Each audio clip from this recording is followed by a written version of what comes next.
On the news tonight, PDP cautions President Buhari against deceptive politics. In business, the federal government disburses 668.898 billion naira in May 2018. And on the foreign scene, Turkey and the Netherlands resumes diplomatic ties. A very lovely evening to you. Thanks for joining us on Flagship News on Superscreen Television. I am Precious Amayo. We'll begin now with the report that the People's Democratic Party, PDP, has asked President Muhammadu Buhari and the federal government to perish the thought of trying to use the unveiling national carrier to deceive Nigerians now that election is around, saying the alleged rules cannot yield any dividend. In a statement by the National Publicity Secretary of the party, Kola Olagbondiyan in Abuja, said it is not funny that the federal government is merely unveiling logos and drawings of an airplane and imaginary routes. The party said it is unfortunate that having run out of fake promises and not having any development project to prepare it, President Buhari and the All Progressives Congress APC has now resorted to international kite flying aimed at hoodwinking unsuspecting Nigerians. And now on to matters of youth empowerment. The federal government has concluded arrangements to engage additional 300,000 beneficiaries in the second batch of its Empower Volunteers Core scheme from August 1st. Senior Special Assistant to Vice President on Media and Publicity, Laolu Akonde, disclosed this to journalists. Akonde said 500,000 unemployed Nigerian graduates would be beneficiaries of the scheme, which is a crucial part of the administration's national social investment programs. He said the Empower is designed to benefit all Nigerians irrespective of their backgrounds and is currently in the 36 states and the Federal Capital Territory. Ahead of the 2019 election, a legal practitioner, Onyekachi Ubani, has urged Nigerians to have faith in the electoral system of the country. Ubani, who disclosed this in an interview with Superscreen, expressed belief that the forthcoming election will be free, fair and credible, citing the recently concluded gubernatorial election in Ekiti State. He also urged INEC to make the election people-driven, so the voice of the people will count in Nigeria. We must also try as much as possible to develop our electoral system. And that electoral system must be very fair, free, and credible. And when we have all that qualities inbuilt in the electoral system, then the people have no problem with anyone who goes in there and fail, because there is a procedure you can use to actually get him out. So the fact that we have gotten to the level where, for the first time in our political history, that recall process got to the end, sort of, that means we are making progress. We are coming to that level where our electoral system, where all the inbuilt system also that has collateral, relationship, we be right. That at the end in this country, we will see that we can vote out any man who has not fulfilled the promise he has made to Nigeria. 2019 may be one of those, listen, because people are really complaining about some of our legislators and they are waiting for them. It has happened. Even in the Kaduna election, the local government election, that even the political party that is in power usually have 100%. It wasn't 100% in Kaduna. So it then means that the people are getting wiser. The people are getting more politically sophisticated. They are getting more politically enlightened. That the time will come where they will not only vote, they will vote and ensure that their vote counts. We are trying one way or another to really make our electoral system to meet international standard. And with that electoral system that is free, fair, and credible, we may get to the level where anyone makes any promise and fails, is either he suffers recall or at the end of 4 years, he may not come back again. So that to me is something that we should work upon. And our institutions, making them stronger is one of the ways to ensure that we don't allow people who are perennial promise breakers to come back to power. It is very important to us as a people. And now to the state of the nation. The Sultan of Sokoto, Muhammad Abubakar, has lamented over the increased rate of killings across the country, calling for an end to the incessant bloodshed. The religious leader, who spoke at a national summit in Abuja, said the killings must be ended before Nigeria can witness development. Other traditional and religious leaders at the event, which include the National President of the Christian Association of Nigeria, CAN, Reverend Samson Ayokule, and the Oni of Ife, Oba Agumusi, joined voices with the Sultan to call for an end to bloodletting across Nigeria. The traditional leader also urged those in the leadership position to engage youth in productive activities.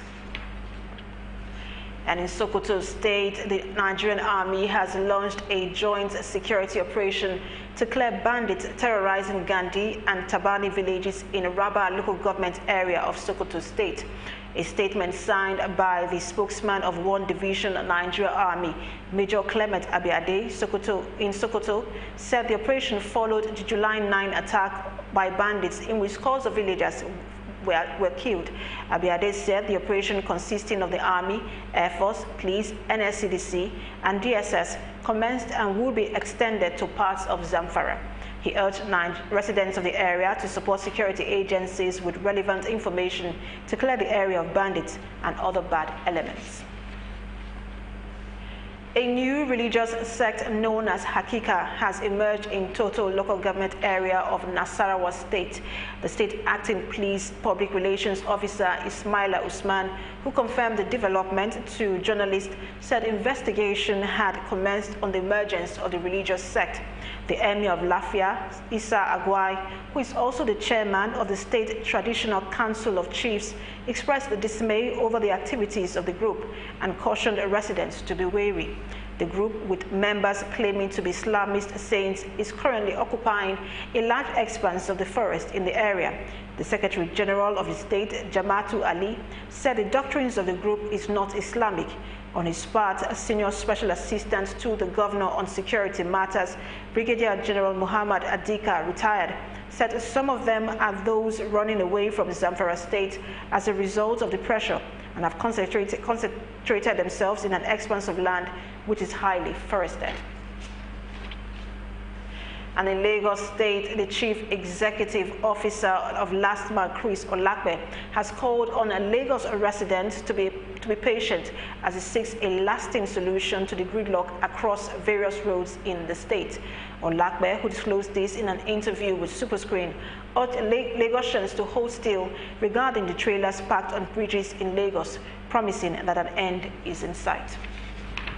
The recent traffic gridlock in Lagos State might be unconnected to the road projects being carried out by the Lagos State government.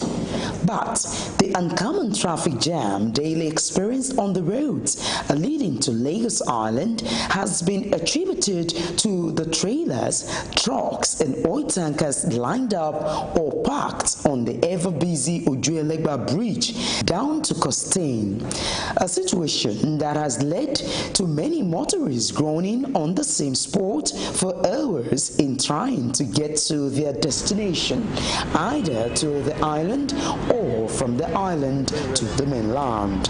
The incessant traffic bottleneck also has impacted negatively on commercial activities of citizens, the state, and even investors. And it is believed that the directive given by the Lagos State government for the tanker drivers would be enforced to eliminate the current hardship being faced by motorists. These Lagos residents share their views. Those articulated vehicles are a major cause of traffic on this end of the road, and until they were removed, we might still be witnessing some of these kind of issues about traffic causing more man-hour, loss of man-hour to people getting to their work very late, people not being able to do their business optimally. If you stay too long on that bridge, the bridge are dangling, they are floating, you understand, and this is dangerous. The calamity or whatever is going to happen might not be able to be controlled. Articulated vehicles are not meant for no reason at all to be parking on the bridge. So the government need to do something and do something fast. And the allegation has always been going, it is not the common man that are parking this vehicle there. Those are the people that owns this country. Those are the people that are doing things in this country. And I don't think anybody should be more than the government in this country. It's tanker drivers and bad whole roads that cost a lot. But if people keep on to their lane, you know, if trailers should keep on to one lane, then the traffic will be flowing. The defect is that they now delayed us from reaching our home on time so that we're prepared to come to work the following day.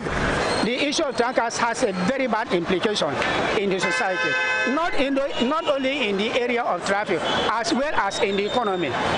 It does not allow economic development to move. Look at the tankers. People that wants to go about their businesses may not have the time to go. So they should be able to do something to reduce the influx of tankers. Tankers has been here. In fact, if not because of the magnanimity of Lagos State government, the situation could have been worse.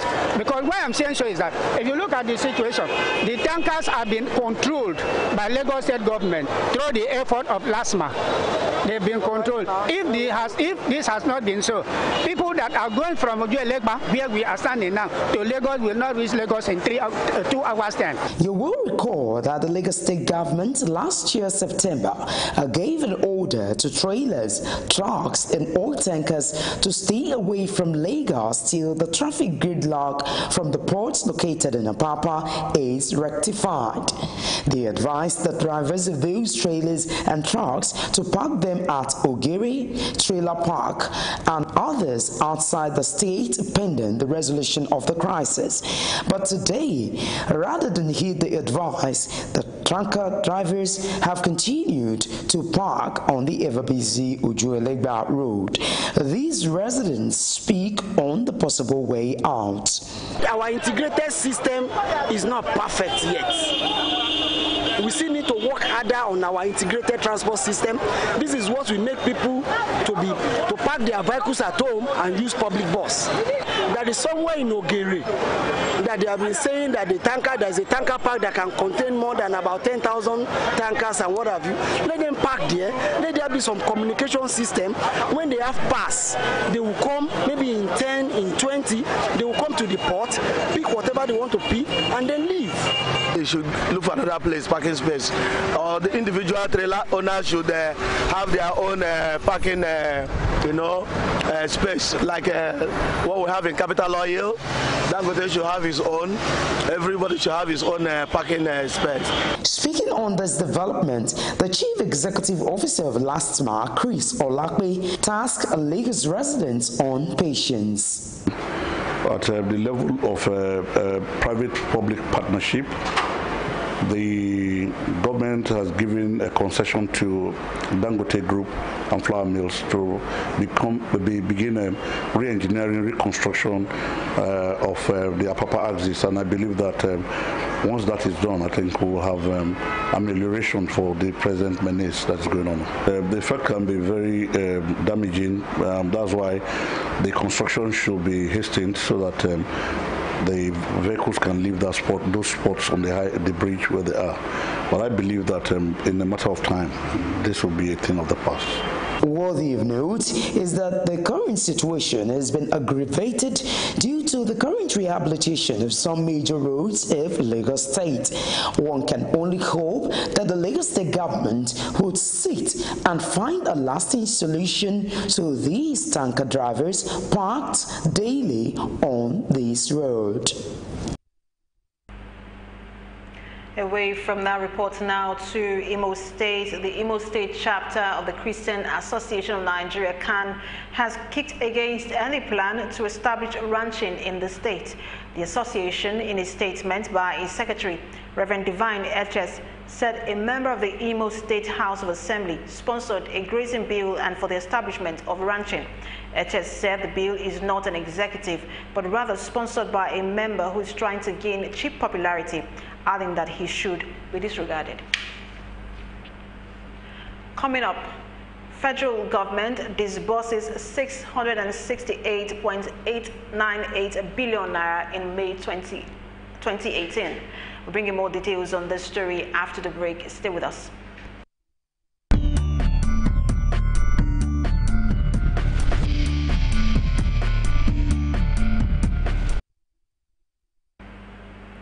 Welcome back. Thanks for staying with us on the news. Now on business, the federal government has disbursed 668.898 billion naira to the 3 tiers of government for the month of May, despite the impasse in the Federation Accounts Allocation Committee, FAAC. Director of Information at the Federal Ministry of Finance, Hassan Dodo, disclosed this in a statement in Abuja. Dodo said the sharing of revenues for May, which was meant to be distributed in June, was put on hold because of the disagreement on remittances by the revenue-generating agencies, especially the Nigerian National Petroleum Corporation, NNPC. He also said the money was distributed due to the urgent need to cushion the undue hardships being experienced by workers nationwide. However, Dodo said government is intensifying efforts to address the unsatisfactory remittances.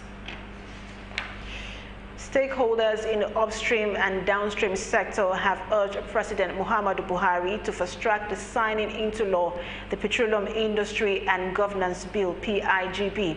Head Environment and Conservation of Center for Environment, Human Rights and Development, CEHRD, Kabari Sam, who made the appeal in Abuja, said it will result in efficient and effective institutions with clear and separate roles, commercially oriented and profit-driven petroleum entities.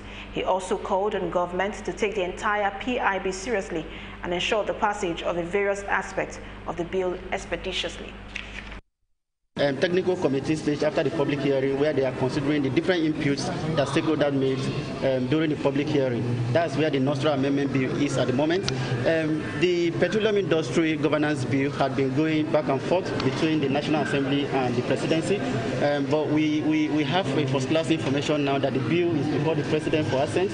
The Petroleum Host and Impacted Community Bill we've just done the public hearing, and it will be shifting to the technical committee. So those are the different stages where we have these bills. But the one that is very paramount to us, that could be a law tomorrow, is the Petroleum Industry Governance Bill, and that's just awaiting the President's assent. And we think it's very necessary for the President to do the needful. Still on business, but now in customs, the Apapa Area 1 Command of the Nigeria Customs Service says it has generated 176.75 billion naira in the first half of 2018, an increase from the 165.74 billion naira it generated during the same period in 2017.